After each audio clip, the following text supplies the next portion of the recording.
In the cold, wet dark beneath the giant stone arena, believers held hands, their quiet prayers fighting the terrifying roar of the crowd above. The air smelled of damp earth and deep fear. Past the heavy iron gates, the angry growls of starved wild animals echoed through the shadows. This was the final stop for early Christian martyrs like Perpetua and Felicity. They were not soldiers, but everyday people holding on to a pure, unbroken faith. Soon those heavy doors would swing open to the blinding sun. The guards offered them one last choice: burn a tiny pinch of incense to a fake god and walk free, or step into the bloody sand and die for Christ. It seemed like a simple trade to the men with spears. But for these believers it was the ultimate stand. Their quiet resilience against such dark terror would plant the seeds of the church. To understand this brutal moment, we must look at the mighty Roman Empire. On the outside, it looked like a shining beacon of perfect order with massive roads and strong laws. But underneath the shiny marble, the government ran on absolute terror. The rulers knew that deep fear was the best way to keep millions of people in strict control. The government demanded total loyalty from every person.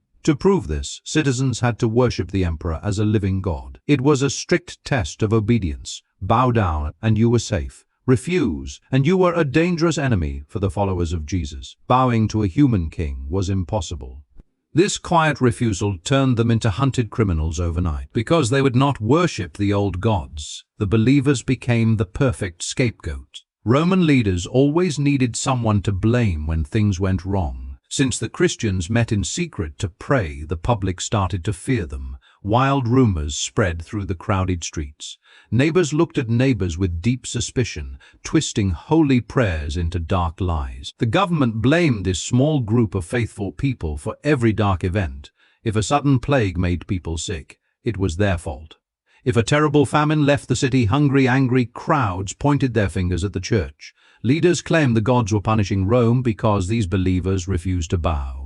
The public hate boiled over into extreme persecution. This intense persecution was often a quiet, terrifying system of betrayal. The state set up a dark web of spies in every town. Anyone could turn in a believer for a reward. A simple whisper to a city guard was all it took to ruin a family. A jealous neighbor could tell a quick lie, and the trap would snap shut. Families lived in heavy fear, never knowing who was listening. A quiet dinner could be interrupted by a sudden violent knock on the wooden door in the dead of night. Guards would drag parents and children from their beds into cold cells. There were no fair trials. The mechanics of betrayal were designed to break their spirits long before the arena. To see how deep this fear went, we examine a specific, chilling case. The Roman state decided to hunt down a famous 86-year-old church leader named Polycarp. He was a frail old man, loved by many for his gentle heart, but to the mighty empire he was a massive threat. Rulers believed breaking this grandfather would scatter his flock in fear.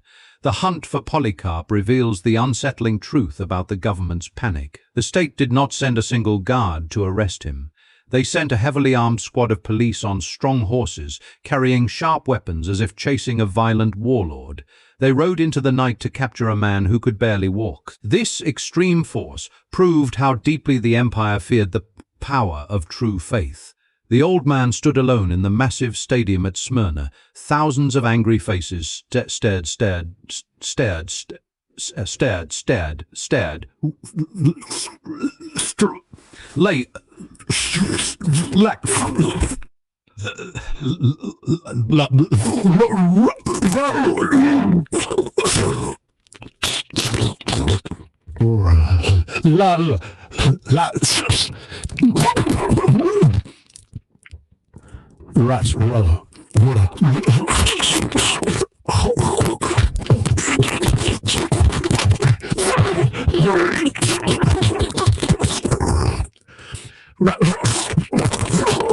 The noise was deafening, but Polycarp remained perfectly still. The Roman governor looked at the frail 86-year-old and felt a sudden wave of confusion. He begged Polycarp to just fake it. He told the old man to simply curse his god and walk free. But the old man refused to play their dark game. Polycarp looked directly at the ruler and spoke words that would echo through history. He said his king had never done him wrong. How could an early Christian curse him now? As guards tied him to the heavy wooden post, Polycarp did not beg. He simply looked up and whispered a prayer of thanks. Years later, in North Africa, the empire struck the church again. Guards arrested a young noblewoman named Perpetua and her servant, Felicity. They were dragged from their homes and thrown into the black hole of Carthage. This was an underground Roman dungeon, completely cut off from the sun. The air was thick, filled with the awful heat of packed bodies. The pitch-black room was designed to break the human mind. Perpetua had a tiny baby, and Felicity was heavily pregnant, making the filthy floor even more terrifying. Guards pushed them around in the shadows, using the horrible heat and total darkness to drain their hope. The empire used this suffocating pit to make prisoners feel completely forgotten, but rulers did not just want to lock these women in the dark. The empire used sick mind games to crush their spirits before the public execution. They knew physical pain was not always enough to break a strong faith, so they weaponized Perpetua's own family against her. The guards allowed her desperate father to visit the awful dungeon, hoping the sight of him would force her to give up. The visits were heartbreaking. Her older father would fall to his knees on the dirty floor, weeping loudly. He kissed her hands and begged her to just tell the judges what they wanted to hear. He asked her to think of her tiny baby. The Roman leaders watched, waiting for her to snap. It was a cruel trick, using a father's love as a weapon. The mind games failed. The young women were marched into the bright, bloody sand of the arena. Wild beasts were let loose, meant to tear them apart. But Perpetua and Felicity stood side by side, helping each other stand tall. Their quiet resilience made the rulers angry, because they would not act like terrified victims. Finally, the governor ordered a young gladiator to finish the grim job. What happened next became the most chilling moment in the history of the games. The young executioner walked up to Perpetua, but he was shaking with raw fear. He looked into her calm eyes and could not bring himself to strike. His hand trembled so badly that he dropped his weapon. The young mother had to reach out, take the heavy blade, and guide it to her own neck. That single moment sent a massive shockwave through the packed stands. The Roman leaders had built the arena to be a giant machine of fear. This public persecution was meant to scare the city into total obedience. But as the crowd watched a young mother guide a shaking soldier's sword, the entire plan backfired. The citizens walked out in absolute silence, deeply unsettled by what they had just seen. They realized that the empire's sharpest swords were useless against this strange, quiet power. The state had tried to put on a show of absolute control, but they only proved their own weakness. The crowd saw that true strength belonged to the Christian martyrs in the sand. The Roman leaders faced a dark and confusing problem. They thought killing the leaders would kill the faith. Instead, a strange new rule took hold in the shadows of the empire. People began to say that the blood of the dead was like a seed planted in the ground. Every time a believer fell in the sand, new believers grew in their place. The emperors slowly realized a chilling truth. The harder they tried to crush this quiet group, the faster the early church grew. The great arenas did not destroy them. They became giant stages that showed the whole world a faith that could not be broken.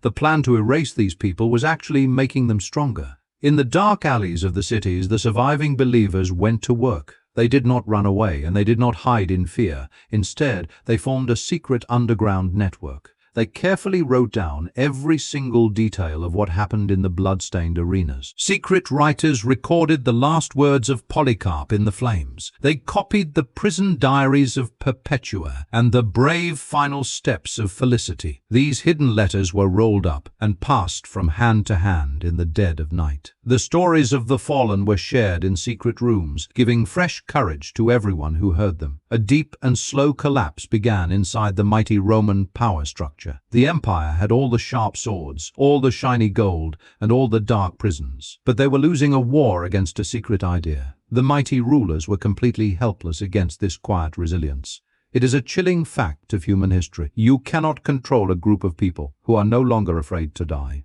The heavy chains and wild beasts lost their power. The guards looked at their prisoners and felt a deep dread, knowing their weapons were useless against such strong belief. This dark time of persecution led to a massive change in the world. Over many years, the brutal games stopped. The bloody arenas were finally shut down and left to turn into dust. The mighty Roman Empire, which once fed Christian martyrs to lions, eventually bowed down to the very faith it had tried so hard to erase. The long-term result changed the law of the land forever. The old Roman ways of forcing people to worship the state gods were thrown out. A new rule of law was written, making it safe to walk in the light. The hidden church finally stepped out of the shadows and into the open streets. This shift built the foundation for a whole new way of life. The secret letters that were passed in the dark became sacred texts read in grand buildings. The places where the martyrs died became safe spots for the weak and the sick. The empire's giant system of fear was replaced by a massive network of care. The human cost of these early years left a mark that never faded.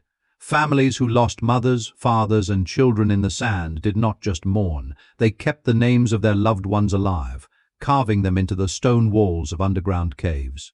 Those simple carved names still stand today, a quiet reminder of the real people who paid the ultimate price for the truth. The deep scars left by this brutal persecution did not just fade away. For the families left behind, the empty chairs in their homes were a heavy burden. Yet the sons and daughters of those who died did not run away. Instead, they took the exact words of Polycarp, Perpetua, and Felicity and shared them across the Roman Empire. These true stories of raw faith and deep resilience gave ordinary workers and poor families a new kind of hope.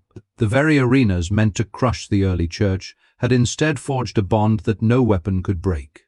Today, the grand stadiums of the ancient world sit quiet and empty. The loud roar of the crowds is gone, and the mighty rulers are nothing but dust. But deep in the dirt floors of those ruined arenas, you can almost feel the echo of a final, quiet prayer. It is a lasting reminder that the greatest power on earth was not found in gold or steel, but in the unwavering hearts of the Christian martyrs who simply refused to let go of the truth.